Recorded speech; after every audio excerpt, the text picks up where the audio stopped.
Welcome to my educational channel Sharad Patil Education. So students, I am Sharad Patil. Let's start to solve the activities of 10th standard poem 1.3 Basket Full of Moonlight. English workshop. First question is given. Complete the following sentences with the help of poem. कवितेच्या आधारे खालील वाक्य पूर्ण करा. अशा प्रकारचे प्रश्न board एक्झाममध्ये विचारले जातात. काही रिकाम्या जागा या सेंटेन्सेसमध्ये आपण पाहू शकतो. कवितेच्या आधारे त्या वाक्यांचं आपल्याला पूर्ण करायचे आहेत. पहिलं वाक्य तुम्ही पाहू शकता. The child wants to sow small moons of light from dot dot dot. तर याचं उत्तर the city to his village on sides of path. Next question, next B. According to the child, the route of his village is tough and full of snakes and scorpion. C. The child wants a basket full of moonlight on lawn. The child wants to light the dark route so that his father returns early. अशा पद्धतीची ही activity आपण solve करू शकतो. Now second question. Write down the describing words used for following nouns. विद्यार्थी मित्र हो, dot dots नंतर या ठिकाणी नाउन्स दिलेले आहेत. त्याआधी आपल्याला डिस्क्रायबिंग वर्ड्स म्हणजे त्या नामाचं वर्णन करणारे शब्द, ज्याला आपण पार्ट्स ऑफ स्पीचमध्ये ॲडजेक्टिव्ह विशेषण असं देखील म्हणतो. म्हणजे थोडक्यात काय, या नाउनबद्दल विशेष माहिती सांगणारे शब्द आपल्याला कवितेतून शोधायचे आहेत, म्हणजेच विशेषणं शोधायचे आहेत. तर हा प्रश्न आपण या पद्धतीने कवितेतून सोडवू शकतो. पहिलं दिलेलं आहे डॉट डॉट डॉट मून्स. याचं ॲडजेक्टिव्ह म्हणजे डिस्क्रायबिंग वर्ड स्मॉल असं येतं. नंतर रूटसाठी टफ रूट किंवा डार्क रूट. त्यासाठी पुढे शब्द आहे विलेज. त्यासाठी होल विलेज पूर्ण गाव किंवा माय विलेज. नंतर बास्केटसाठी टू बास्केट्स. अजून आपण फेरी टेल्स वगैरे असे शब्द यूज करू शकतो. मॉर्निंगसाठी अर्ली मॉर्निंग. अशा पद्धतीची ही ॲक्टिव्हिटी इथं कंप्लीट होते. यानंतर पुढचा प्रश्न, question number 3. The child in the poem wants to solve the problem of his village. How can the child solve them with the following wishes? Answer to your notebook. म्हणजेच या कवितेतील मुलाला त्याच्या गावाच्या समस्या सोडवायच्या आहेत. तर तो मुलगा पुढील इच्छा कशा पूर्ण करू शकतो हे तुमच्या नोटबुकमध्ये नोंदवायचं आहे. पहिली इच्छा त्याची आहे, give me moonlight basket full or 2 basket full with seeds of moonlight. म्हणजेच ही इच्छा तो कशी पूर्ण करू शकतो? He can seek help of local people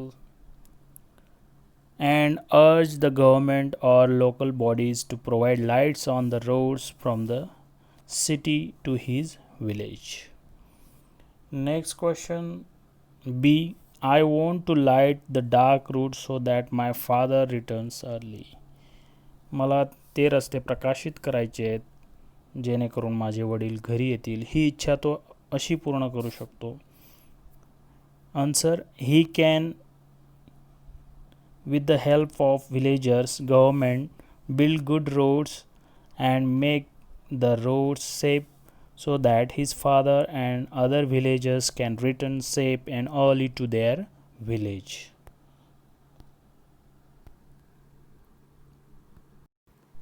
Now question number 4. Pick out and write the lines from the poem that prove the following. म्हणजे खालील गोष्ट सिद्ध करणारी ओळ कवितेतून शोधा. पहिली गोष्ट दिलेली आहे, father reaches home late after dark. ही गोष्ट सिद्ध करणारी कवितेतील ओळ आपण लिहू शकतो. ती म्हणजे when my father returns home I am asleep. दुसरी गोष्ट इथं दिली आहे, eager to hear fairy tales from his father. ही गोष्ट सिद्ध करणारी लाईन कवितेत दिलेली आहे, ती म्हणजे I too want to hear fairy tales and stories from him. सी गोष्ट या ठिकाणी remove darkness and bring light among the darker path. ही गोष्ट सिद्ध करणारी कवितेची ओळ आपण पाहू शकतो, I want to light the dark route so that my father returns early.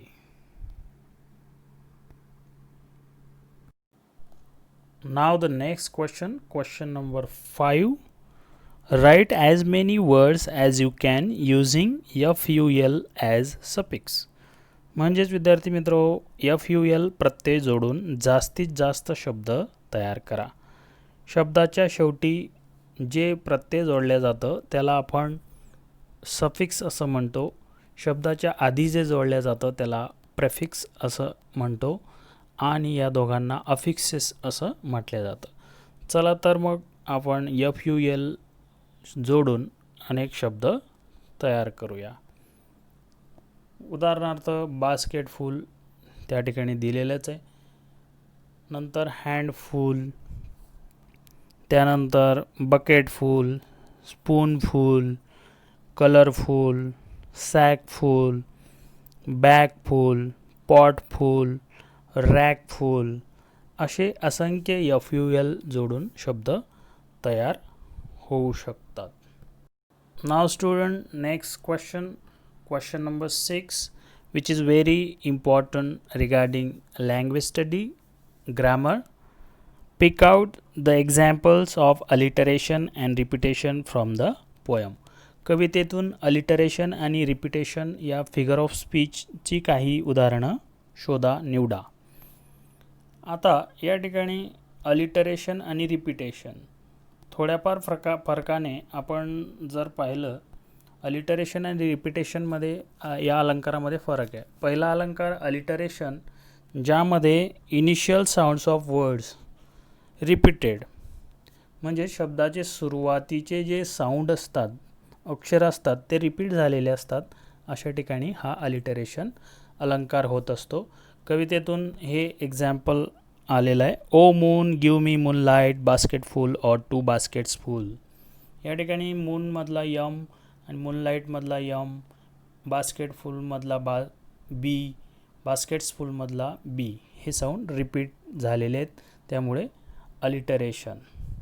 Second, रिपिटेशनचं उदाहरण. रिपिटेशन कुठं फिगर ऑफ स्पीच होतो, ज्या ठिकाणी वर्ड्स और ग्रुप ऑफ वर्ड्स रिपीटेड, शब्द किंवा शब्दसमूह हे रिपीट झालेले असतात, परत परत आलेले असतात. कवितेत हे एक्झाम्पल पण आलेलं आहे, I want to sow many small small moons of light. या उदाहरणात स्मॉल स्मॉल 2 वेळेस रिपीट झालेलं आहे, म्हणजेच रिपिटेशन अलंकार या ठिकाणी झालेला आहे. Now the next question number 7. Write an appreciation of the poem, refer to page number 5. 5 number पेजचा वापर करून पेज नंबरवरच्या ज्या पायऱ्या आहेत त्याचा वापर करून पोएमचं ॲप्रिशिएशन लिहा. 12 ते 15 सेंटेन्सेसमध्ये हे लिहायला लागायचं पूर्वीच्या सिलेबसप्रमाणे, परंतु आत्ताच्या बदललेल्या जे इव्हॅल्युएशन पॅटर्न आहे त्या पॅटर्ननुसार मात्र ह्या पायऱ्या बदललेल्या आहेत. या ठिकाणी 8 पायऱ्या आपण पाहू शकतो, title, poet, rhyme scheme, favourite line, theme और central idea, figure of speech, special features, types of the poem, language, style, tone, implied meanings, etc. Why I like, dislike the poem. अशा प्रकारच्या 8 पायऱ्या पूर्वी होत्या, परंतु आता सिलेबस बदललेला असल्याकारणाने 5 पायऱ्यांमध्ये 5 मार्कांसाठी तुम्हाला हा प्रश्न बोर्ड पॅटर्नमध्ये इव्हॅल्युएशन पॅटर्नमध्ये विचारला जातो. तर त्या पायऱ्यांनुसार आपण हा प्रश्न असा लिहू शकतो. Title basket full of moonlight, तर ते दिलेलंच आहे. Name of the poet Sunil Sharma. या ठिकाणी तिसरी पायरी आहे खरं तर rhyme scheme. There is no rhyme scheme in the poem. This poem is written in a free verse without meter or regular division of stanza. चौथी जर तुम्ही पायरी पाहिली तर फिगर ऑफ स्पीच. आपण मगाशी पाहिलं रिपिटेशन, अलिटरेशन, अपॉस्ट्रॉफी, तिघांपैकी एक कोणताही फिगर ऑफ स्पीच लिहिला तरी 1 मार्क्स तुम्हाला मिळतो. थीम और सेंट्रल आयडिया, कवितेचा मुख्य विषय, आशय. The central idea of the poem is the loneliness of a child in a remote village untouched by modern amenities. The child is too far from the modern urban life that even his remedy for the plight of his village seems quite innocent and plain. पुढचा प्रश्न, question number 8. Write an imaginary letter to the moon to convey your feelings about it. Discuss about it with your partner and draft the letter using the poem as a basis for the letter supporting points. या कवितेच्या आधारे तुमच्या भावना चंद्राला कळवण्याकरता त्याला एक काल्पनिक पत्र लिहा. पुढील मुद्द्यांचा उपयोग करा. खाली काही मुद्दे आपण पाहू शकतो. Sign of beauty, symbol of joy, infinite pleasure, then urge to compose poems, songs, musics. या मुद्द्यांच्या आधारे एक काल्पनिक पत्र चंद्राला लिहायचं आहे, तुमच्या भावना त्याच्यापर्यंत पोहोचवणारं. आपण ईमेल फॉर्मॅटमध्ये हे आधुनिक पद्धतीचं पत्र लिहू शकतो. यासाठी आपलं रायटिंग स्किल चांगलं असणं अत्यंत गरजेचं आहे. आपल्याकडे ग्लोसरी, वर्ड पॉवर, शब्दभरणा इंग्रजीचं असलं पाहिजे. छोटी छोटी वाक्य तयार करून आपण हे पत्र अशा पद्धतीने काहीसं लिहू शकतो. A letter to the moon, Kalash Patil, कलागृहनगर, Amalner, Jalgaon. नंतर डेट टाकायची आहे 12 August 2020.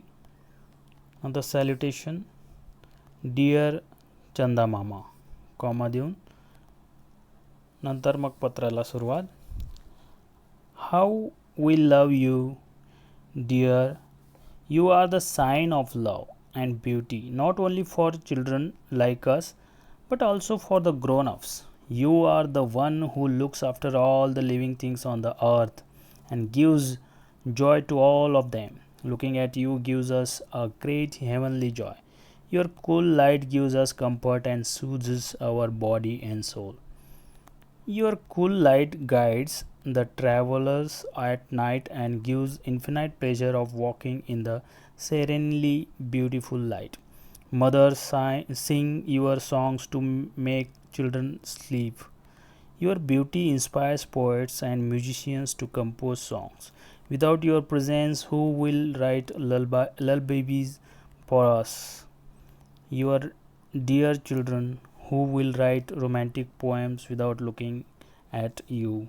Chanda Mama, be with us all the time to fill our hearts with your beauty, love and pleasant appearance. With basket full of love, your loving nephew, Kalash Patil. Now the next question, question number 9. Discuss with your friend, brother, sister, your classmate and write your list of wishes to make your village, town, city people happy. आपल्या समाजाला आनंदी ठेवण्याकरिता व्हाव्यात अशा तुम्हाला वाटणाऱ्या गोष्टींची यादी करा. अशा प्रकारचं या ठिकाणी प्रश्न विचारला गेलेला आहे. You can use the following words. खाली काही शब्द दिलेले आहेत, त्या शब्दांचा वापर करून ती यादी तुम्ही करू शकतात. आनंदी ठेवण्यासाठी काय काय करता येईल. या शब्दांचा वापर करून आपण काहीसा आन्सर असं लिहू शकतो. To provide all modern facilities like electricity, good roads, water supply etcetera to villagers living in remote areas. Second, to improve the conditions of poor farmers with aids, funds and full support during drought. Third, to eradicate poverty, ignorance and illiteracy. 4, to keep their surroundings clean and healthy. 5, to fight against injustice, corruption and terrorism. 6, to maintain peace and order in the society. 7, to remove their beliefs in superstition. 8, to make them aware of their sense of duty. अशा पद्धतीने. Now the last question number 10. Let's compose imaginary poetic lines. काल्पनिक कवितेच्या ओळी तयार करा. 2 ओळी या ठिकाणी तुम्हाला दिलेल्या आहेत. विद्यार्थ्यांनी स्वतःहून काही ओळी, काही शब्द इथं ॲड करून ती कविता तयार करायची आहे. या पद्धतीने आपण ती कविता तयार करू शकतो. पहिली लाईन दिलेली आहे, sowing the seeds of moonlight. Let's find the road to space. Travelling among stars in a galaxy. We will learn the whole of them, their history, geography and the aliens who might live there. अशा पद्धतीने वेगवेगळ्या पद्धतीची कविता ओळी आपण या ठिकाणी imaginary काल्पनिक पद्धतीने लिहू शकतो. यासाठी पुन्हा शब्दभरणा हवा असतो आणि पोएटिक डिव्हाइसेसचा अभ्याससुद्धा. Thank you very much. Don't forget to like, share and subscribe and press the bell icon for next notification. Thanks for watching the video.